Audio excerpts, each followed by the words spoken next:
There are many lessons to be learned from Kobe's life and legacy. Let's find out what our panel has to say.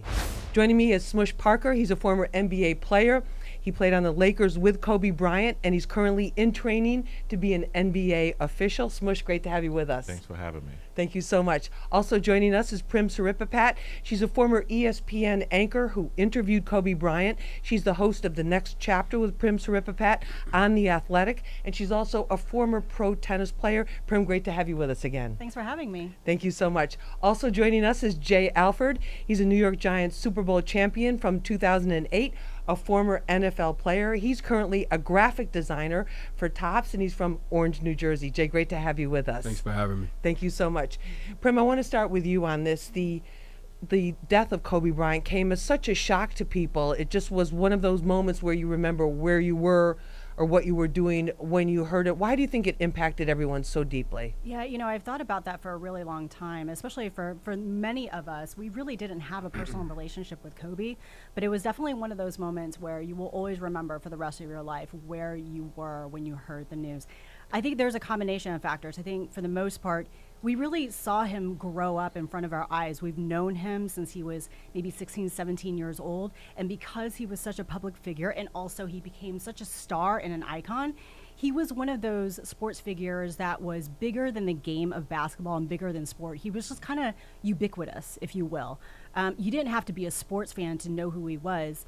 And I think just he found a way to stay relevant, even at 41 years old. And so I just think it affected a lot of people, including myself. Very, very, very deeply. Smush, you played with him, and our condolences, because I know it was a tough, especially tough for you having played with him and worked with him and known him so well when you were with the Lakers. And what can you tell us about him? Why do you think people that didn't know him like you do, felt this so painfully? Well, it was surprising to me how it affected the world the way it did. But we were brothers, and it shook me to the core. But people could relate to Kobe because of his desire, his determination to win, his focus, everybody wants to get whatever level that they're at, work-wise, career-wise. They want to get to a level where they can just achieve greatness, and Kobe was able to do that. He channeled his inner, and there's something inside of Kobe that just drove him to want to be the best, and that's what people related with Kobe with. Just that incredible drive. Yes. What was he like as a teammate to you? Because you were like you were like the young new guy. Well, like I said, we were brothers. We started in the backcourt for 2 seasons, 82 games plus playoffs, and for me. In my relationship with Kobe, he was more of a doer. He was more of a person who led by example. He came in with a laser-like focus.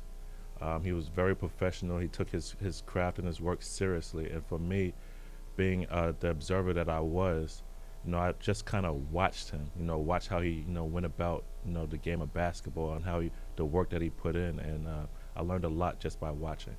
Jay, you know what it takes to win a championship. Absolutely. You played in the with the New York Giants and some other NFL teams. Right. Had that famous sack in the Super Bowl game Right. where you sacked Tom Brady there towards the end of the game. Yeah. When you saw Kobe and you saw his 5 championships, Right. he played for 18 years.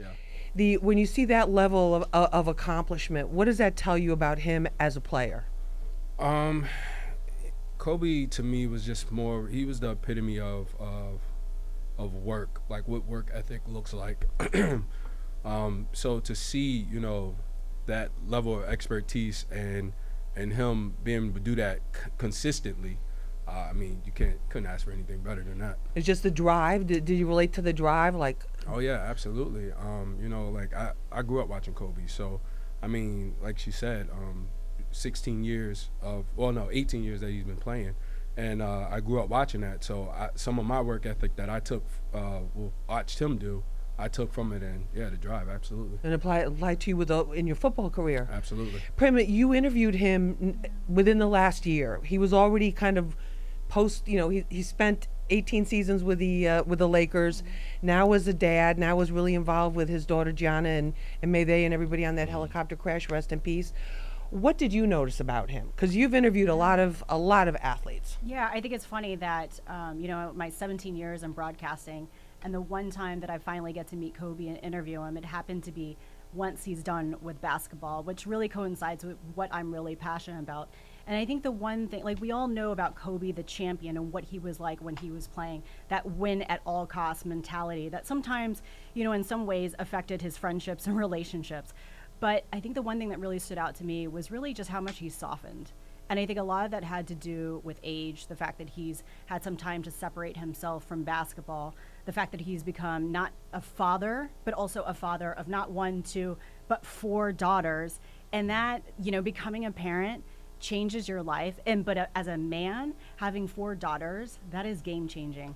And that was probably the most beautiful aspect I saw with Kobe is, the rage and the anger and the dedication that he poured into basketball has now been dispersed to so many different areas, including the stuff that he was doing with his children's book series, his podcast, his movie and storytelling and filmmaking, and also his family too. And all those things. Smush, help us understand, but when you're playing, when you're in the middle of an NBA season, that's a lot of games and a lot of physical wear and tear, even if you're in top shape. Definitely. What's it like? It's rigorous. It's an 82-game season. It's 7 months straight, no weekends, no holidays.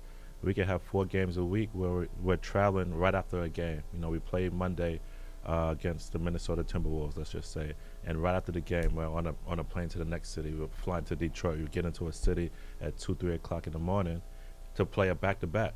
And you have 4 games a week, so you're playing 2 back-to-backs that week. So and that's 7 months, 8 months out of the year straight of that, and it takes a toll on your body. So you have to be super focused. Super focused. And what will you remember about Kobe? I mean, a lot of things, but the most positive thing. The most positive thing is, again, I'm an athlete and I'm a competitor, and there's no bigger competitor, no greater athlete than Kobe Bryant.